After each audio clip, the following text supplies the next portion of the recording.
Que vous soyez en train de flirter, de négocier un salaire ou dans toute autre situation, le contact visuel à lui seul peut vous rendre extrêmement séduisant ou au contraire, peu sûr de vous. Vous devez donc prêter une attention particulière aux 5 erreurs fatales données dans cette vidéo. La 5e et dernière erreur est beaucoup moins connue. Alors la question que l'on doit se poser c'est: qu'est-ce qui rend un contact visuel attrayant lors d'un flirt? Ou quelle est l'erreur numéro 1? C'est la peur de la tension. Vous le savez peut-être dans une situation où il y a un conflit dans l'air, ou même lorsque vous flirtez et que vous regardez la personne de cette façon. Peut-être s'agit-il d'un sujet vraiment important, peut-être quelque chose qui est entre vous, ou qui peut le devenir. Et si vous détournez le regard tout le temps, lorsque la personne vous parle, lorsque vous lui parlez, que vous avez le regard fuyant, parce que vous sentez que la tension monte, alors vous semblez peu attrayant. Alors que si vous remarquez que cette tension n'est pas négative en soi, au contraire, mais que vous pouvez la supporter, alors vous montrez que vous n'avez pas seulement confiance en vous, mais que vous voulez aussi entrer en contact avec l'autre personne et entrer dans cette tension. Parce qu'en fin de compte, c'est aussi la force ou la puissance de la vie d'entrer dans cette tension. Le point numéro 2 est un manque de présence. La présence est finalement ce fameux « je suis ici dans le moment présent ». Le contraire de ça, c'est « je rumine le passé »,« je pense à l'avenir », je fais des projections sur des choses qui n'existent pas, qui ne sont pas la réalité. Des choses où il n'y a pas de menace, donc rien à résoudre. Je suis en quelque sorte dans mes pensées au lieu d'être réellement en conversation avec l'autre personne. Et c'est vraiment le fait d'être en contact avec d'autres personnes et de pouvoir laisser toutes ces pensées s'envoler. Cela nous amène à la 3e erreur fatale, à savoir le regard critique. J'ai eu une conversation l'autre jour avec quelqu'un qui m'écoutait, je lui ai expliqué quelque chose et il a regardé comme ça tout le temps. D'accord, très bien. Et même si ce regard critique peut sembler attrayant, mais dans une conversation normale où vous parlez de quelque chose de positif, où vous parlez de vous, de votre vie, où vous faites un compliment à l'autre personne ou quelque chose comme ça, et que l'autre personne vous regarde de cette manière, d'accord, ça semble extrêmement négatif. Maintenant, l'autre personne est importante et à la fin, je lui en ai parlé. L'autre personne a alors dit « Ah écoute, c'était pas du tout une critique envers toi, pas du tout. » Mais ce regard critique, quand vous regardez de cette manière l'autre personne, c'est comme une impression de jugement. C'est comme si vous vous interrogiez sur l'autre personne. On a l'impression que vous êtes dans la critique. D'accord. Mais ce regard critique est extrêmement négatif. Donc, vous devez vraiment détendre vos expressions faciales et enfin avoir ce regard ouvert. Et cela nous amène au point numéro 4 que j'appelle la prise d'image. La prise d'image, c'est quand vous dites alors oui, j'étais dans une station-service, ensuite on est monté dans la voiture, puis ah oui, je me souviens, nous sommes allés dans un autre endroit et ainsi de suite. Qu'est-ce qui se passe ici? Vous faites ce que j'appelle du prélèvement, de la prise d'image quand vous êtes en train de réfléchir sur quelque chose qui vous est arrivé récemment, il y a longtemps, et vous essayez de vous souvenir. Donc vous regardez d'un côté, vous n'êtes plus en contact visuel avec l'autre personne.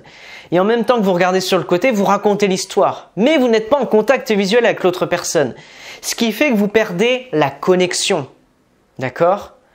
Que vous n'avez pas l'air aussi direct et aussi doué pour le contact visuel. Alors qu'est-ce qu'il faut faire? C'est très simple. Prenez votre temps. Vous réfléchissez.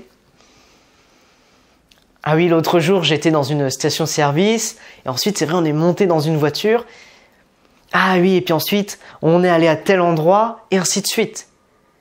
Prenez votre temps, rappelez-vous les événements, mais ensuite, regardez la personne dans les yeux quand vous racontez l'histoire. C'est vraiment important si vous ne voulez pas perdre cette connexion émotionnelle avec l'autre personne. Cela nous amène à la 5e erreur qui consiste à se concentrer sur d'autres choses.